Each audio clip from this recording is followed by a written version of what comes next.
Hello, my loves. Hello, hello, hello, hello. My name is Destina. This is Spiritually Bougie Astrology, and we are going to be looking at the astrological transits of March 27th through April 2nd. We're finally at the end of March. How's everybody doing? How's March been for everybody? A lot of change? A lot of stuff coming up? A lot of popping off? At least in the last week, a lot of popping off. A lot of like breaks in the confusion and breaks in, areas where we weren't quite so clear. And finally being able to make some steps forward as of recent. What some of y'all need to know is that some of those steps forward are about to reach a milestone. This is kind of a milestone week. So what do I mean by that? My best example would be like going back to the track, but now I'm not going to be talking about the horse track like I was, in the previous weeks, but like track and field. And where there's those certain races where you have one runner that goes a certain part of the distance and then they go past the baton, and then the next runner takes the baton and they go off and they keep moving and they keep going until they go to the next person. We're in that energy.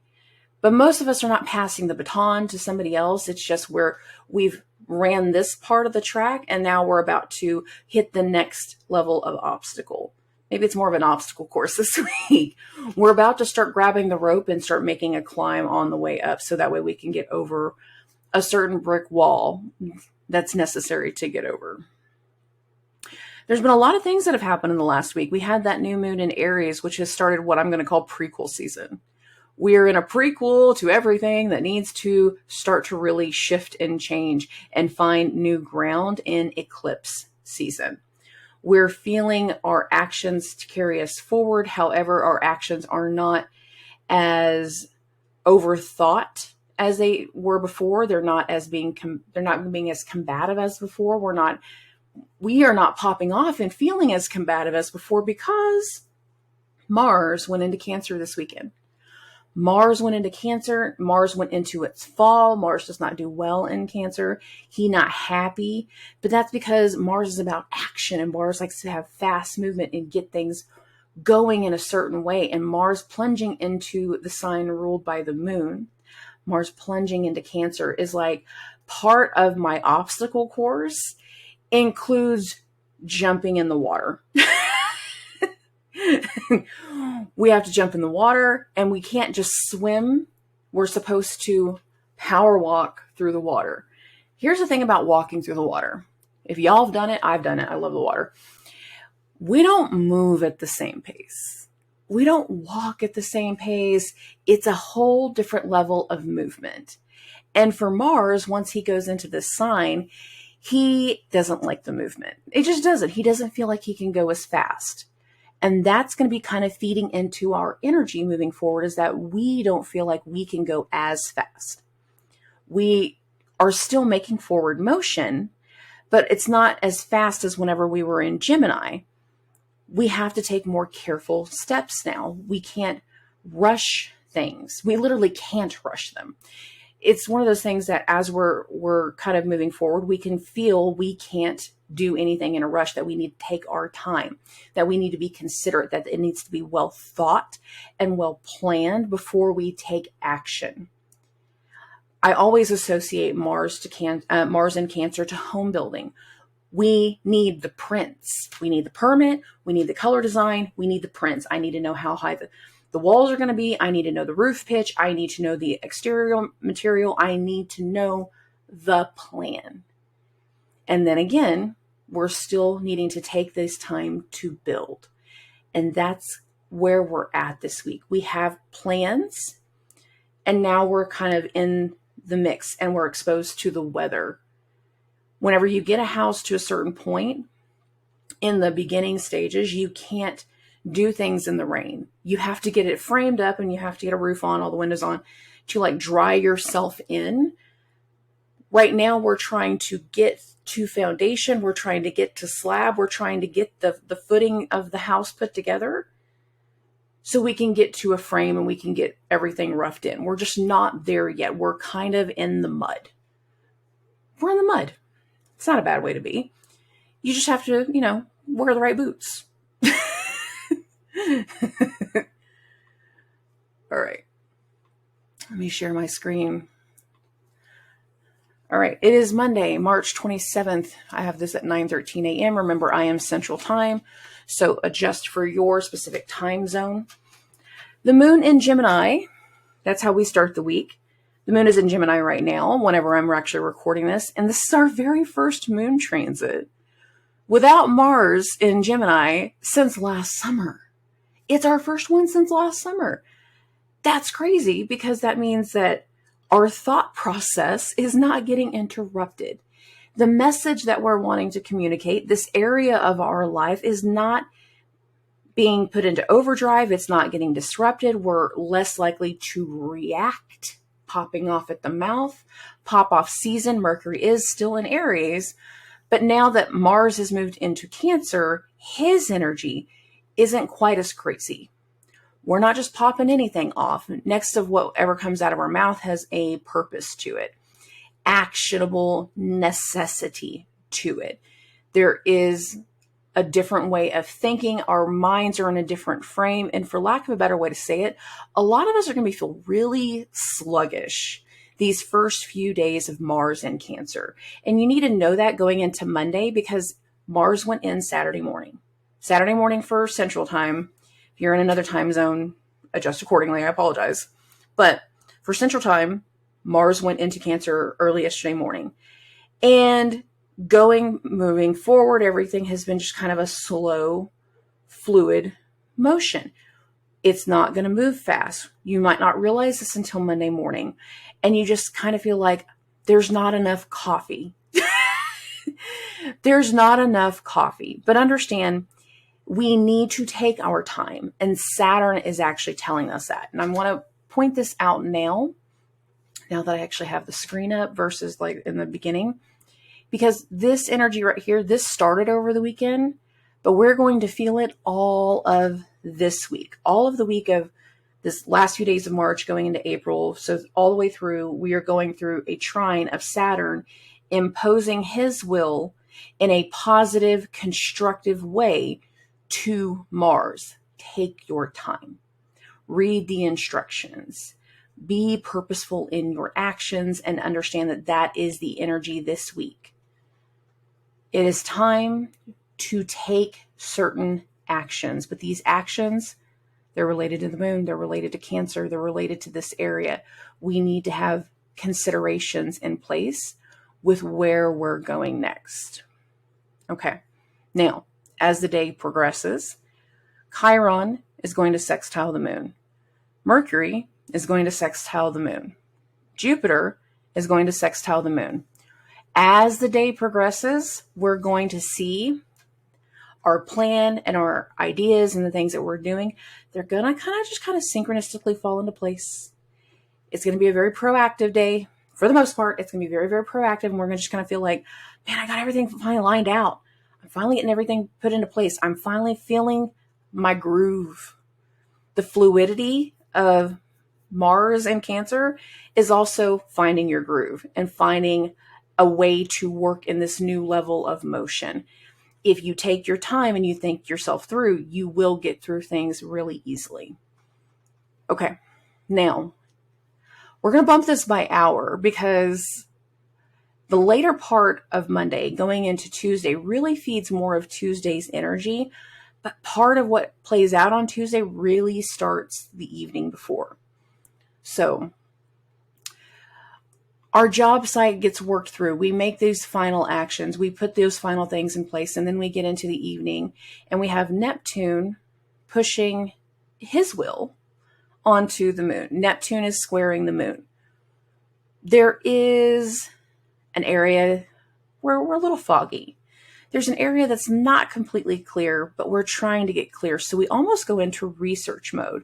Why are we going to research mode? Well, I want to not just talk about these two parts of the transit, but I want to talk about where it feeds into. Okay. Neptune is the modern ruler of Pisces, but we're not going to talk about that part of the rulership. I want to talk about the traditional ruler of Pisces. The traditional ruler is Jupiter. Who's the ruler of Gemini? Mercury. Who's coming into a conjunction following Neptune's square to Pluto? Mercury and Jupiter. So there's inspiration from the Neptune going to the moon. There is inspiration, but there's a bit of nostalgia to it. It's like, oh yeah, so this one time we did this. Like, oh, that would be totally cool to do again. Maybe we should. Oh yeah, maybe we should go back there. Maybe we should go revisit that. Maybe we should go take a look at something else. There is inspiration breaking through the fog. Something from the past, something that we hadn't thought about, something that had just not needed to be a part of the conversation or the communication or a part of the agenda, kind of pops up to the surface. And it puts us into research mode. How can we make this work? How can this area, this idea, how can we make this a part of our actionable plan? How can we take those steps forward? And I want everyone to be very, very aware of your dreams Monday night going into Tuesday, because the inspiration might not be in the tangible form of just like, I talked to somebody and we remembered the past. No, it more can become through your dreams. And then the next morning you have the bright idea. You break through the fog. You feel like you can take certain actions. Why do I say it that way? We're going to keep bumping this by hour. For the people that don't like me to bump it by hour, I'm sorry. I wish I could make this particular screen make the ascendant stay in one spot the way I can on another one, on my other screen whenever I do one-on-one readings, but I can't on this one. So around 2 a.m. my time, Mercury and Jupiter's conjunction will be exact. And this is why I'm saying for a lot of people, this is going to feel like it's going to be available overnight, that we'll get that inspiration, that we'll get the idea, that we'll get that part of the energy overnight, and we kind of wake up willing to take certain actions. Now, let's get to the other reason why I'm saying that. Here we go. Mercury and Jupiter's conjunction still going on. Mercury is separating. What do we have here? The moon, that the night before was getting squared by Neptune, making us think about certain things, making us, churn into those creative juices. Suddenly by the next morning, the moon is making a conjunction to Mars. And what's going on in Aries, the sign that Mars rules? Mercury's conjunction to Jupiter. We're looking at certain communication, certain thoughts, certain ideas needing to take a more tangible form. We need to take action in our desires, action in this other way of life, action in this new way of doing things and where we're going. We are investing in our project, in our new business. We're setting up a booth for prosperity and money in those areas of transactions. If this is more about travel, then it's booking the trip. Oh, I think I really need a break. You know what? I'm not even going to wait. I'm just going to do it. I'm going to make my plans. I'll get everything approved. I'm not even going to think about it. And the next morning, action is taken. And we book that trip. We purchase that material. We do whatever is necessary, whatever action needs to come together the next morning. Inspiration leads to immediate action. We get the material, we get the purchase done so that way material can be scheduled, whatever that needs to be. Mars in Cancer always takes me to home building. So I do apologize for that, because it's all I feel when this is going on, is that we need to build something, put more emphasis in the infrastructure. We feel like we're finally hitting the steps that we can invest in the next part of the process. And then we're starting to see how that action moves forward. Now, I like Mercury and Jupiter. It's great for the planning. There's nothing negative about this energy, so to speak. However, we can start to feel the buildup of certain energies from here. Why do I say that? We're still bumping by hour, guys. I'm sorry. We're going to do this a couple times this week. And we get to the evening time whenever we enter our quarter moon. So we start the day with the moon conjunct Mars. This can be very disruptive energy anyways. But now we have the sun exalted in Aries, being squared by the moon in the moon's home sign. Now, this can lead to frustrations and tensions that evening in particular. We can also be in a moment to where we're just overthinking. We're so excited about getting somewhere and doing something that we just can't settle down in that moment.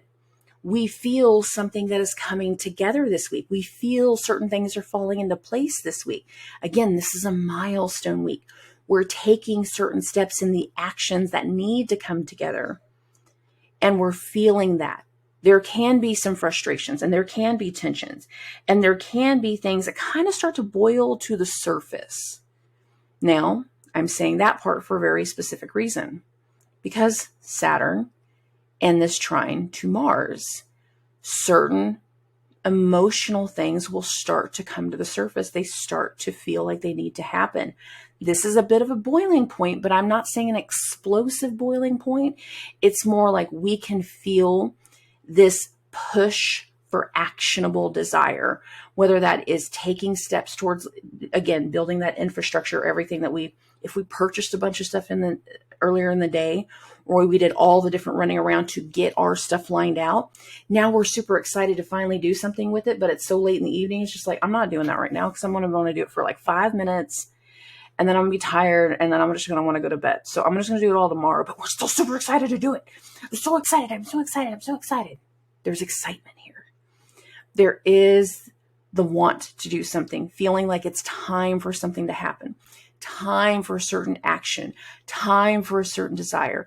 We feel that motion forward in this energy. Now, things are bubbling to the surface and things are boiling. If you don't have the ability to resolve everything that's popping to the surface, I'm going to go back to day for this right now. Understand that it can make us a little poppy the next day. It can make us very, very frustrated the next day. Now I'm going to go back to the building analogy just for a moment. Say you bought all the material. You went to all the different hardware stores and you got all of your friggin' material and you now got everything on site, but daylight ended or whatever, and you're going to be working outside. Building, usually you're going to be doing it by daylight hours. Humor me.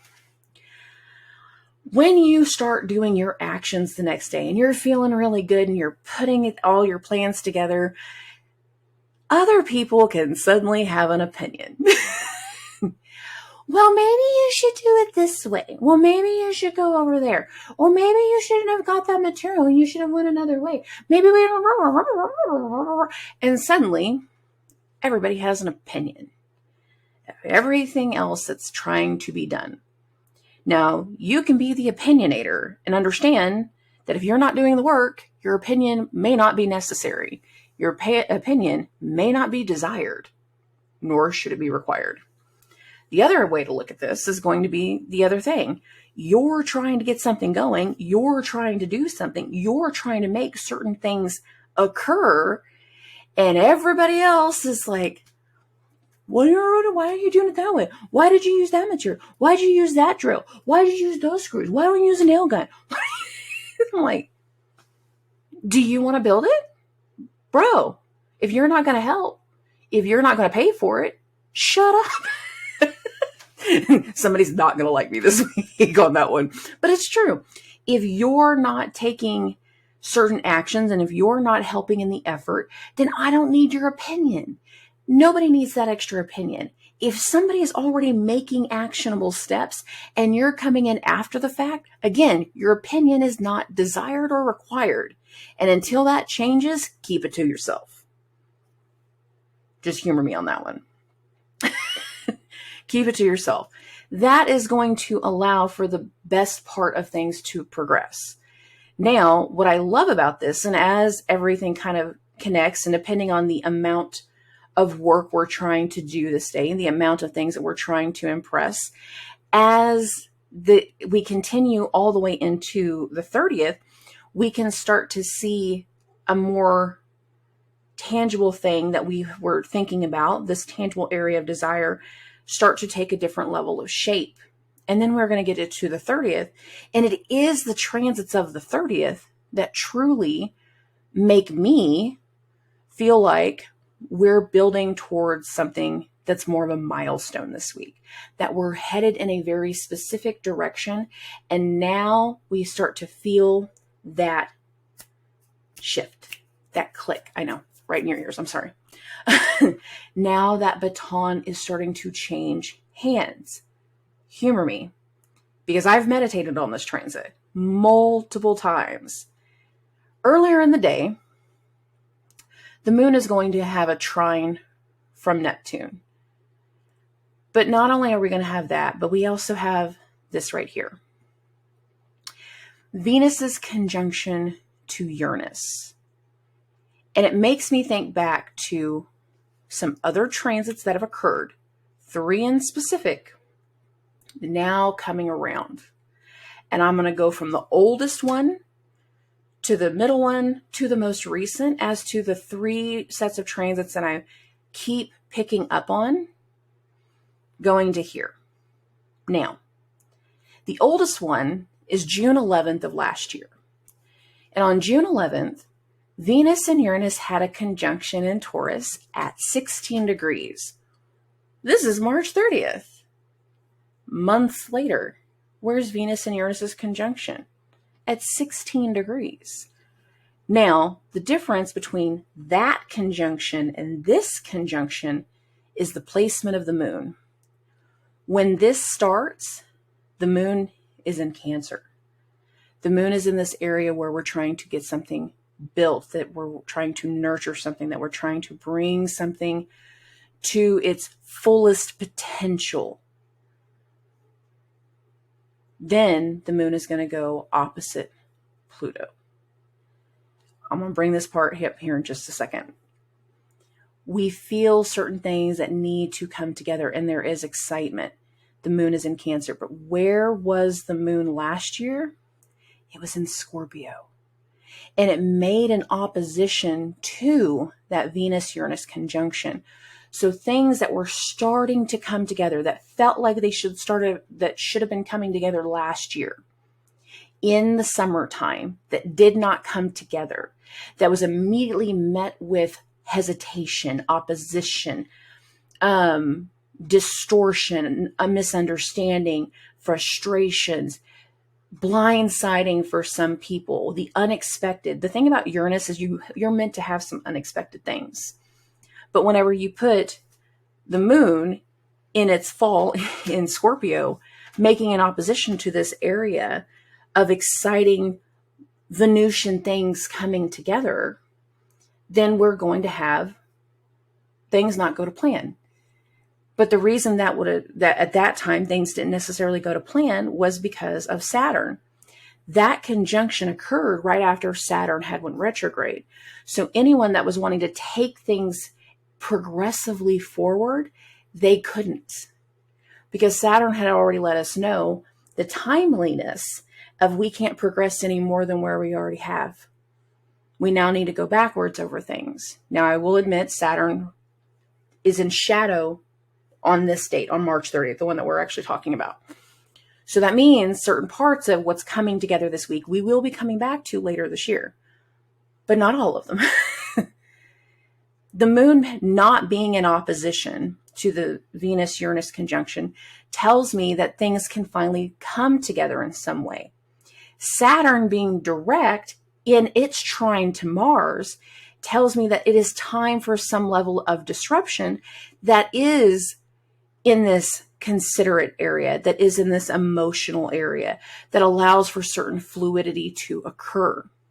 Now, what was the second of those transits, the one that was not as far out? The eclipse, and just about every full moon with exception to the Gemini full moon that followed. Hear me out on that one. The eclipse that occurred on November 8th was conjunct Uranus at 16 degrees. Venus was in Scorpio. Venus was in her detriment. She wasn't doing very well. And she was combust because Venus had just went through that conjunction to the sun, basically all through Libra and Scorpio. So Venus was going through her rebirth. she had not broken free to the point that she could express anything. But something very much got activated during that eclipse. And a lot of us felt the immediate action because there was a lot of things that just suddenly boiled to the surface. A couple little things from that day. That was election day. That was an election day. And what was supposed to be the red wave in a lot of ways wasn't really the red wave. In fact, it wasn't really a full-on blue wave, but there was definitely an adjustment in regards to that election. The Taylor Swift thing and Ticketmaster, and then the FTX, filing for bankruptcy. That all happened during that eclipse. So that tells me certain aspects that did occur are going to start to come back around, but we're getting resolution to certain areas. But not all of it's going to be resolution. Some of it is going to be finally allowing, again, things that couldn't occur then for one reason or another to finally come together now. Now I want to talk about the more recent of the transits and what I'm feeling on this one. Now let's go back just a few weeks.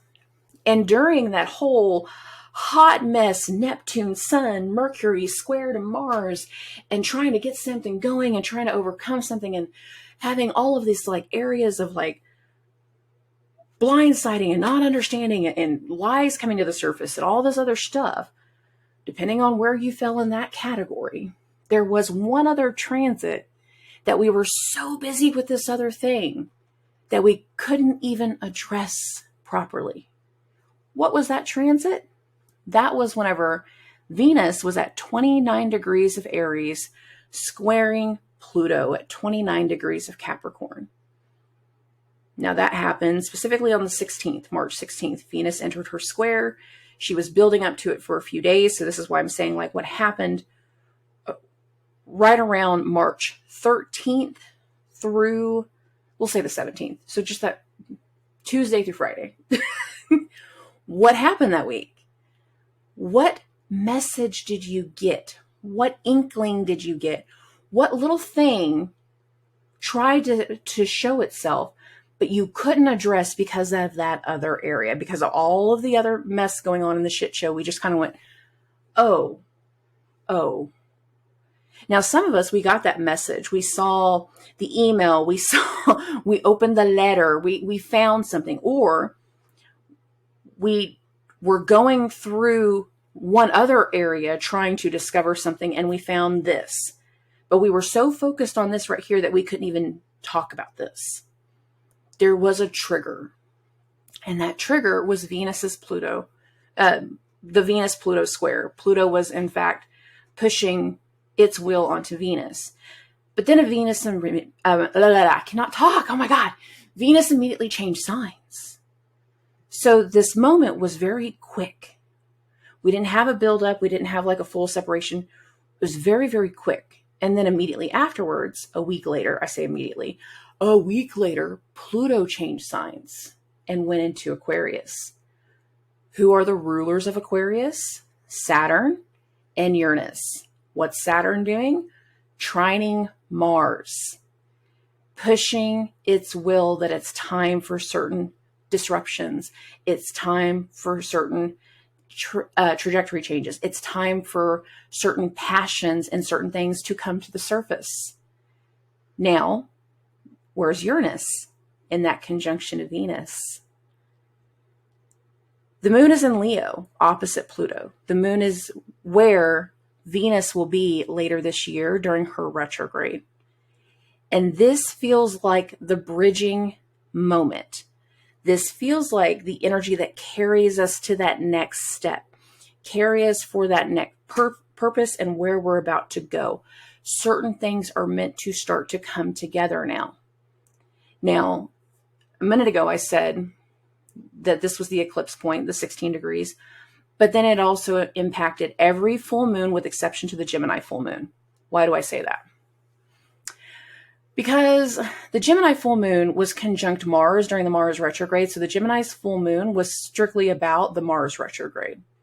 But the Cancer full moon that followed made a sextile and a trine to Uranus. The Leo full moon that occurred it was making a square to Uranus. The Virgo full moon that we had, it was making a trine and sextile to Uranus.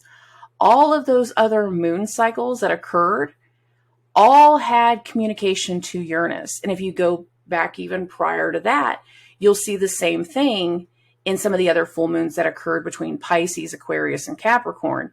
They were all including something to Uranus, something that needed to change, some level of excitement, something that needed to transform. Why do I say transform? Because Pluto is now in Aquarius. There is something exciting that is meant to start to come together after this week. I'm not just saying the 30th. I'm literally saying this week. There's certain aspects that have needed to come together, that we're working towards them coming together, and we need to allow for that to shift and allow for that to really speak and allow for us to really feel what that's going to look like. This feels like the switch on. This feels like that area needing to come together. And there's so much energy to it. I don't have enough words to express it. I have loved this transit every time I come back to it and every time I meditate on it. There's something so exciting because it feels like when the moon makes its opposition to Pluto, while Venus is conjunct Uranus, it's like seeing the change, seeing the promise, seeing the transformation, seeing this area of, are we triggered? You should be. Are we going to finally overcome certain triggers? Abso-freaking-lutely. Absolutely, because Pluto's not going any further than where it's at right now. So Pluto has actually progressed pretty much to the point that he's going to be. We're within a month of Pluto turning retrograde, just so everybody is aware of that. But whenever Pluto turns retrograde, it's going to be going back over certain things to allow us to overcome it. But first, we need to have those first little shakes to our system. And this makes us see certain things. This makes us address certain things. I like the fact that right now the moon going into Leo, the ruler of Leo, the sun, is in its exaltation. It's in Aries. So again, there is power in this. There is action to this. But it's time for this. Very constructive in the way things are moving from here. I am excited for this transit for a lot of different reasons because I think that a lot of people are going to really start to see the clicks that follow. Now, the next full moon that we're going to have next week, not the week that we're in currently, is going to be in Venus's sign. So I do also feel like a lot of this conjunction will feed into the things that need to shift during that full moon. So understand this has a much bigger effect in the next 2 weeks than most people are going to realize. Venusian things need to start coming together. This is very exciting. There's so much to this energy, and it tells us what we can expect. One, later this year when the nodes change signs and the South Node is going through Libra, but it's also going to show us what to expect in the eclipse season ahead, because right after the eclipse, everything's going to be in Taurus. So we're getting some ideas. There is excitement here. I like this energy. For a lot of different reasons, I really do like this energy. Okay. Can I get away with doing? Yeah. All right. Whew. The moon's also going to, while it's going through Leo, it's going to square the nodes. I like that because I feel like it's going to really activate Pluto's squaring of the nodes, letting us know the types of transformation we're moving towards, because Pluto is direct, moving towards the North Node. So we see the areas we need to move towards to allow for the new stability to come through. There can be some triggers to the energy, but we start to really see where we need to make some adjustments. Now, that positive energy, it's going to kind of continue to allow for things to flow. It's going to allow for certain passions to be reached, certain things to finally charge ahead. And I want to say now, look at Mars. He's separating from that trine to Saturn. We have that new information. We have that new way of doing things. And now we're taking our very considerate, careful steps forward. The moon is going to get a square from Uranus, and then at the same time, it's going to be squared by Venus. But by the time we have the square from Venus, we also have the trine from Jupiter. So I'm going to bump this. And this takes us into April 1st, right around here. Venus does that square, and then we get that trine from Jupiter. So we have some areas in the communication, and we have some areas in the conversation that are going to be tense. There is the areas of like troubleshooting what is coming together. This isn't pressure testing. I mean, troubleshooting. It's like, we need to talk about this. We need to go over this. We need to work through these things so that way we can finally progress forward. We need to have this conversation. And by the time the moon hits its trine from Jupiter, we feel the hopefulness in the energy. We feel the passion that is taking us through. Where earlier in the week, we were feeling kind of lethargic and we felt like really sluggish and not able to make all the steps forward. We're not so sluggish right now. In fact, we're very excited. We are empowered in a lot of ways to finally get certain things to move forward. I like the action here. I like the energy here. I like that we're finally able to see some progress, and we can really recognize what that milestone is after the 30th. Once we get into April, we have a very big understanding of what this is and what this means and everything that we've been dealing with over the last 8-9 months and what it's leading us up to in a lot of ways. All right, going through the first, we're going to be riding the energy. It's going to feel really good. I like next weekend. I love whenever the moon goes into Leo. Everybody feels a lot more empowered. we feel in ourselves. It's good energy right there. And then later in the day, the moon's going to make a trine to get a beach. I cannot talk, man. Mercury is going to trine the moon, which is still just like, it's giving us confirmation that things have gone a certain way, that they have gone well. I do think this right here is really interesting because right after Mercury and the moon go through their trine, the moon will go void, and then it's going to go into Virgo. It's going to go into Mercury's sign. And this tells me that there is something very constructive to the communication that has been had, that we get really excited to do something or go somewhere. You know how whenever you're in the vibe and you're like making plans for the next 2 weeks to do something with somebody, this is kind of that. Like, this is like, oh, I'm so excited. We're going to do all these great things. It's going to be so fun. Let's go do this tomorrow. Let's do this tomorrow. We're going to do stuff tomorrow. And then tomorrow's going to hit. And when we wake up Sunday morning, I know I keep doing this by hour, but look at this. It's 8:13 in the morning. Where's the moon? It's in Virgo. What is the moon opposing? Saturn. The moon is going to be in a sextile from Mars. It's opposite Saturn. And there's a bit of a reality check right here. I'm not saying it's a negative, but there is kind of a reality check at this moment. We made some plans. We made some commitments the night before when everything was just theoretical and like super exciting and just, yeah, let's go. Then the next day, we need to put something more tangible to what was so exciting before. And we're a little bit more critical as that's going forward. It's like, man, why was this a good idea last night? How much did I have to drink? No more margaritas for me. Somebody should have cut me off at the second pitcher. This was a terrible idea. Why did I agree to this? This is kind of where we're at. That's exactly what this feels like. We get to Sunday and we feel something more tangible in the plan. Action oriented because Mercury is in the sign of Aries. In the sign of Aries, blah, blah, blah, blah, blah. I cannot talk today, guys. I'm so sorry. I'm really sorry. But whenever the moon goes into Virgo and it hits this opposition to Saturn, it really is kind of like the reality check to some of the excitement. It's not a negative. There can be some frustrations, being told like, oh, well, I know you wanted to do that today, but yeah, they're closed. So you can't do that. You got to rethink your plan. that's a positive way for things to go through. This could also be like we get to the next morning and the reality that's check that sets in is just like, we don't have the funds. We don't have the time. We have other things to do.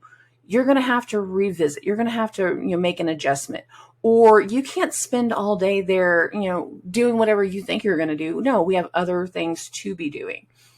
So there is a bit of reality kind of setting in as we get into Sunday.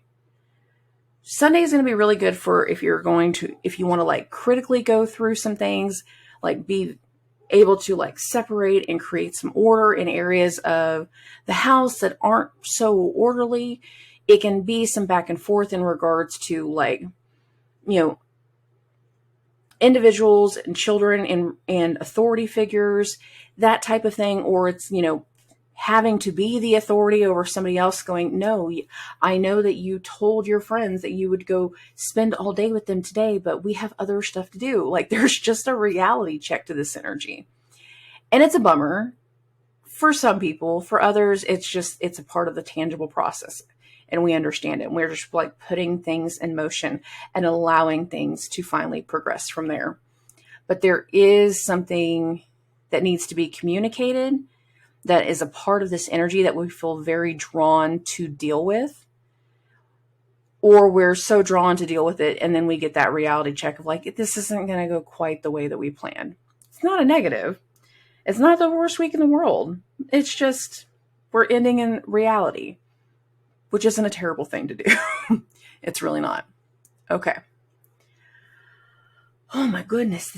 I'm ready for this week. I'm ready for the baton. I'm ready for us to finally be able to take certain actions forward and make certain steps forward and allow certain areas to progress. Finally, progression has been necessary.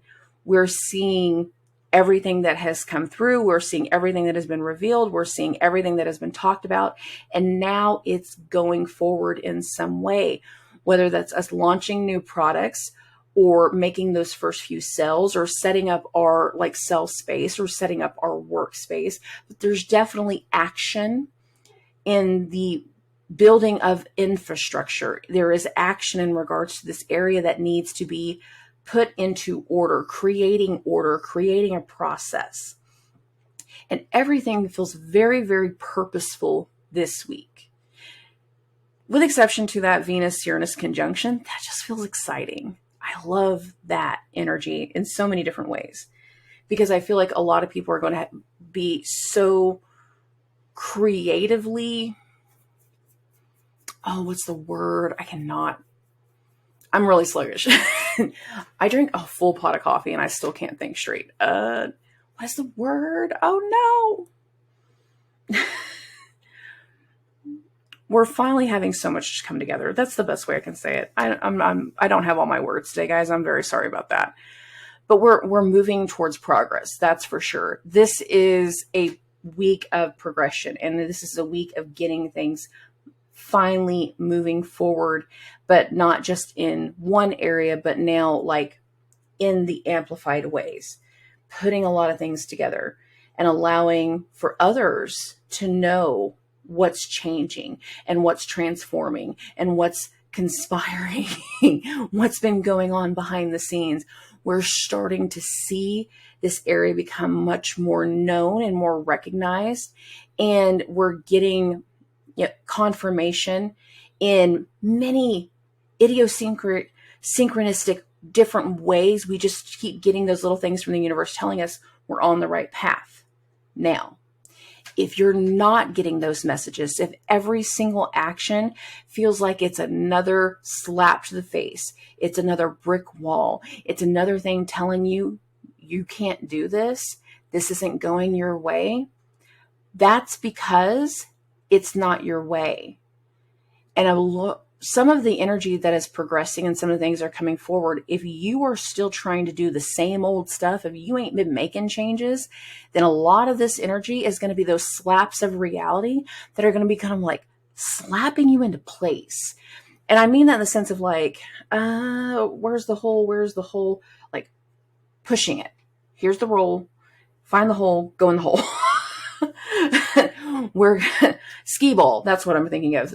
Like we have to like toss it up and we try to get those things to go into the right hole. We don't always get the right hole. Sometimes things bounce back and we got to throw the ball again. Sometimes it doesn't land in the hole that we want. We want the 10,000 points, but we always get stuck with 100 over and over and over again.